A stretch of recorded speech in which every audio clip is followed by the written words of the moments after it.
When I started working from home after having spent my entire life working in an office, what was the biggest problem? I just discovered that when you work from home, you have to be really, really disciplined. So that's what I'm going to talk to you about. Hi, my name is Abhijit Bhaduri, and I work with organizations to transform their leadership teams, their talent strategies, and culture. And I want to talk to you about what it means when your office tells you to work from home. What is it that you can do? So the first thing I realized when I started working is there is no one to tell you that this is time to go to office, or you are really self-regulated. So you have to be even more disciplined. So I decided that I'm going to keep a fixed time, pretty much like as if I was going to work. So I use a fixed time when I come into work, and I try and sign off at a fixed time in the evening. And because as a gig worker, as a freelancer, you'll end up working pretty much, there is no start or stop. You have to define it for yourself.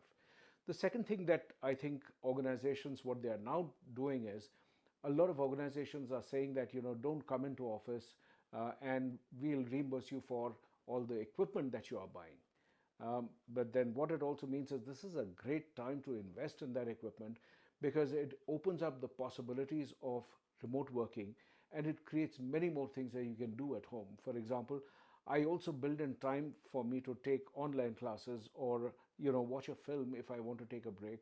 So that becomes a lot easier when you're working from home. But for the people who are in leadership positions in organizations, the question I have for you is, this is a time to think about each of these different employee groups in their unique scenario. Which means if there are working parents, they have probably been using a creche, or the kids go to school. But when the creche is closed and the schools are closed, what can they do if they have to come to office? So those are some of the problems you can solve. Also, many of the companies which have expatriates, they need to worry about their visa, their taxation. And it's a great time to think about it. So the example may be applicable to your organization or may not be.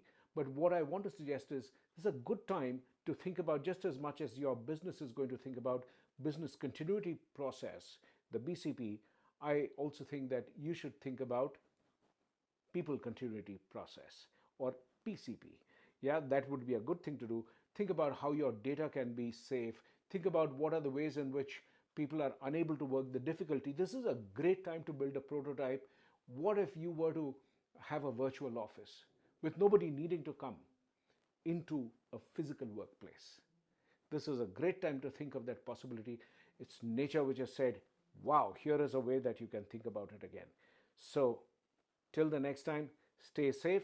I'm not going to give you any advice about what to do to wash your hands or stay away from each other. There's enough people, and you would have been fed up of hearing those same messages.